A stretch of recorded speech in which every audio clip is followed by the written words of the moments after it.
Si Yamatan ho ay talagang nang walang iya ho yan. Talagang saksakan po ng walang iya. Ay kung meron ho akong tauhang napakawalang iya, yan ho si Yamatan. Pero, pinatawad ko na ho. Kaya lang, hindi na ho siya pwede makabalik sa akin. Nireview ko ho, kasi bago ako talaga magalit, kailangan makita ko, nireview ko lahat. Abay nakita ko ho, talaga namang grabe ko makapang pera ginagamit ang ay grabe din ho naman kung halos yung mga sasakyan ko yung sirain. At yung aking sasakyan ay ginagater ng kanyang magaling na asawa daw kuno. Oo. Imbis ho na gilitan ko ng leg, silang mag-asawa, ay pinatawad ko na lang. Kaya ko naman hong gawin yun. Pwede ko hong iutos yun. Pero hindi na. Pinatawad ko na at baka sakaling sa panahon ngayon ay sila'y magbago. Sa totoo lang ho. Pwede ko hong iutos, nagilitan ko ng leg yan ngayon. Pwede ho. Sa sobrang walang hiya niya, abay sinunog niya yung channel ko, ay pinagkaperahan yung mga supporter ko gamit ang pangalan ko, at kung sirain yung sasakyan ko, ganun na lang, walang pakundangan. Nasa akin yung lahat ng dahilan para gilitan ko ng leg silang mag-asawa. Hindi man ako, pero kaya kong iutos ngayon yan. Kaya kong matodas ngayon yan. Pero, imbis na gawin ko yun sasama, wala akong karangalang nakikita sa akin. Kaya pinatawad ko na lang sila.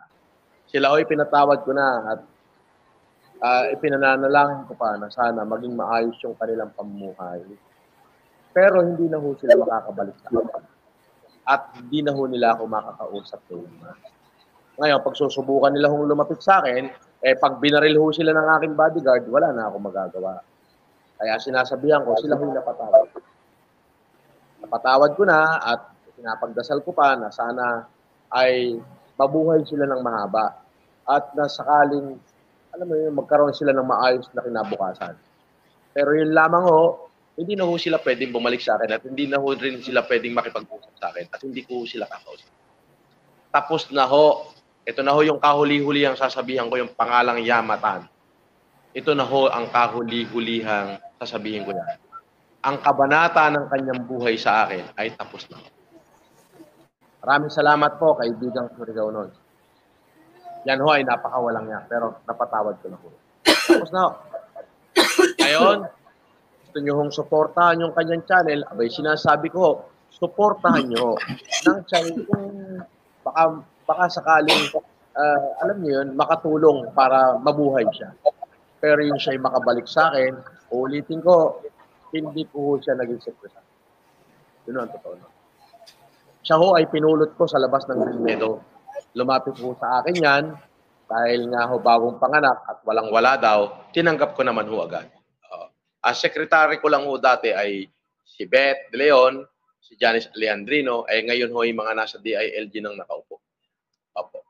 Ayun po. Yung pangalan na yan, sabi ko nga, ay talaga humbalasubas yan, pero imbis nga ho na nasa akin na nga ho yung dahilan lahat para tuspukin niyang mag-asawang yan, pero instead pinatawad ko na. Pero hindi na ho sila makakabalik sa akin at hindi ko raho yan pwedeng kausapin pa. Yun lang ho. Sana ho nasagot ko yung katanungan nyo, kaibigang Surigao nun.